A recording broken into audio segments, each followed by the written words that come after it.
Hey Floss Tube, this is Brian. Welcome back. This is my 54th Floss Tube video. In this video I plan on sharing with you what I have been stitching this week. First of all, I want to welcome you. If you are new to my channel, welcome. I hope that you enjoy the things that I have to share with you. If you are coming back, welcome also, and thank you for coming back and watching another of my videos. It's been a pretty crazy week work-wise, but I think I'm beginning to see the light at the end of the tunnel. I've been working on a pretty big project, and that actually finished up this morning. It feels really good to have it finished. It feels like I have a bit of a weight off my shoulders, which is really nice. Stitching wise, it's been great also, and I'm excited to show you what I've been able to work on. Here in the Phoenix area, I think summer has hit. We are now over 100 every single day. It's that point where you walk outside and you feel like you're stepping into a nice warm bath. So yeah, it's nice and warm. We haven't had any really hot days yet, and when I say really hot, I mean over 110 degrees. None of those yet. There's none in the forecast. If it'll stay below 110, life is good. So yeah, it's only when it gets to 110 that it gets to be really unbearable. Anyway, it's still, the weather otherwise is really beautiful. Nice sunny days, no clouds. It's still dry, so it's not, so yeah, the weather's great. Before I show you what I have done, I just want to respond to a comment. Janet asked me if I ever got tired of working on a project that is all one color. And so last week I said I'm going to be working on my Quaker Christmas II, and that's pretty much a monochromatic design. And she asked me if I ever get tired of those. And you know, when I first saw some of the monochromatic designs, my first thought was I could never stitch that. It looks like it's really boring because it's all one color. But now that I've worked on a couple of them, I find them kind of relaxing and a change of pace. If I'm working on, for example, a Mid-Amish life that has got a lot of colors in it, and then I moved to Quaker Christmas II, which is what I did, I find that it's kind of relaxing not to have to worry about changing colors and just stitching. It's really kind of nice. And so it's a nice, for me, working on a monochromatic design is a nice rest or a nice change of pace from working on a full coverage, high confetti design. And for that reason, I think I will continue to stitch them even after I finish the couple that I am working on now. I just find them really nice to be able to just stitch and not have to worry about changing colors all the time. Okay, so let's talk a little bit about a design that I would like to stitch. And I had somebody else, I'm sorry, I do not remember who it was, say something about how they appreciated me bringing out some of these old designs that are in magazines. And yeah, I have a whole bunch of designs in old magazines that I really like. There's some really good stuff back in there, and it's kind of fun to kind of go through there and find a design that I want to share with you that I think that I would like to stitch. Yeah, if you've got a lot of magazines, there's a lot of projects. And what's kind of nice about them, is I've decided, is they're a little bit on the smaller side. There's very few designs that are really big. So if you want something that's maybe kind of complicated but still small, there's lots of those kinds of designs in magazines. And the design that I'm going to share with you today, this is another design that I would like to stitch. It was in the October 1996 issue of Just Cross Stitch, and it's this. It's a barn. And I really like this. There's a lot of detail in it. Can you guess who designed it?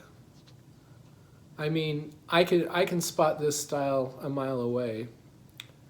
And if you guess that it's Teresa Wentzler, you're right. This is a Teresa Wentzler design that you're probably not really familiar with, but she did a barn that was in just cross stitch. And it's small. It's not huge. It's only 90 by 125. So 125 wide and 90 stitches tall. So that's pretty small. But just like all of her designs, I'll show you the floss list. A whole page of floss with symbols, and most of them are blended. So typical Teresa Wentzler, right? But it's small. So I think that if you were looking for a design that you could stitch that maybe you're not sure if you could handle a Teresa Wentzler because you're worried that it's too complicated or that you don't want to deal with a lot of blends, this might be a good starter piece for you because it's small. Even though it's I'm sure that it's very confetti heavy, but it wouldn't take as long to stitch as, for example, my Stroke of Midnight, which took a very long time because it's a lot bigger than this. So there's one. I would like to stitch this one day too. I really like the reds in the barn. I really like how realistic it looks. And I guess you can see there's like a pond or something right here that's reflecting off the barn. So yeah. Anyway, there's what I would like to stitch. Okay, so let's talk a little bit about what I've been working on this week. And as you know, if you've been following along, I am stitching Quaker Christmas II, and I am stitching until this is finished. This is going to be my entry into Ginger Gerald's large project design contest. And yeah, so that's what I've been working on. I'll show you a picture of what it looked like the last time you saw it. And I'm going to be working on this another week, so I'm not taking it out of my scroll frame. So I am stitching this on 28 count Ivory Lugana. I am stitching with the called for threads, which are General Arts. They're Currant and Blue Spruce, and I really like it. And like I say, it's still in my scroll frame. I'm not going to take it out just to put it back in again, but this is what it looks like right now. So I have been working basically over here. I have stitched everything up to the top of the design here, and this is one page. So I finished a page this week. So I only have 2 more pages to go. So I stitched all of this, and I stitched Oh Come All, this motif, the stocking, the angel. The angel's kind of cute. I really like how the angel's legs are like sticking out like that. Her feet are sticking out of her dress. Yeah, and so I stitched all of that, and then I came over here and I finished stitching We Wish You a Merry Christmas, and then I've stitched this great big huge vase with flowers in it. So yeah, so all I have to do is there are a couple of motifs up here. I've mentioned this before. The reason why I came over here to do this side is that I accidentally added an extra stitch. So I have to decide where I'm going to put the extra stitch in between motifs as I come up. And I think I've decided how I'm going to do that. I'm not going to talk about it because it's a lot pretty complicated what I'm going to do, but I think I know how I'm going to position everything. So I think what I'm going to do now is I'm going to come up here and come up to the top and work over here to the top of the page and fill this page in and then move this over here. I think when I originally scheduled doing this, I thought that I would be taking 2 weeks. It's going to be more than 2 weeks. I'm hoping it took me just under 2 weeks to finish this page. And this already there was like a significant part of it that was already stitched with motifs that were overlapping the page boundary. These 2 pages, there's almost nothing already stitched. So I have more area that I have to cover. And I don't think I'm going to be able to do all of this in a week. So we're going to go into 3 weeks. But I'm still confident that I'm going to be able to finish it before the end of the month, which is the deadline for entering the competition. So yeah, this is what I'm going to continue to work on this week. Yeah, so I've shown this frame before. This is my Omanique frame, and I really like it. I'm really happy with it. At the time that I bought it, these were the widest scroll bars that you could get. I think they're like, I don't remember. They're just under 36 inches, but they're measured in centimeters, so they're like 90 centimeters maybe. I'm not I don't think in metrics. So anyway, this is the widest scroll bars, and I bought these because I work on wide projects. So I have another set that's a little bit smaller.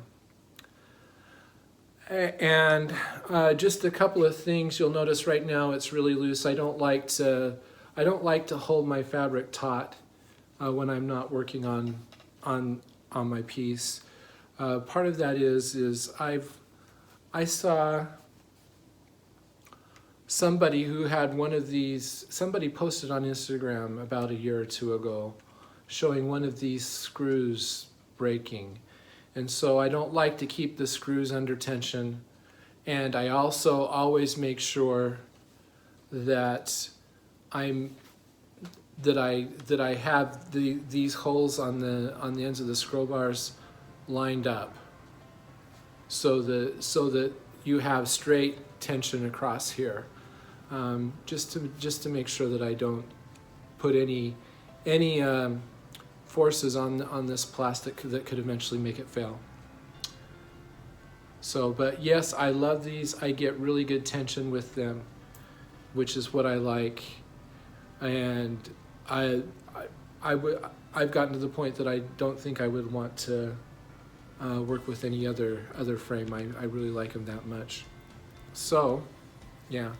Anyway, I'm going to continue working on this, so I don't have another project that I'm going to be working on. Probably be, hopefully I'll be able to finish this page. That's kind of my goal, is to finish this page and get as much of this page done this week. We'll see how we go. So anyway, that's all I have to share with you today. As always, if you want to follow my daily progress, you can follow me on Instagram. I am at blitstitch on Instagram. As always, feel free to comment, like, and subscribe to my videos. I always enjoy hearing from you, and will be glad to answer any questions that you have. Yeah, and I hope that you have a great week, and we will talk to you later. Goodbye.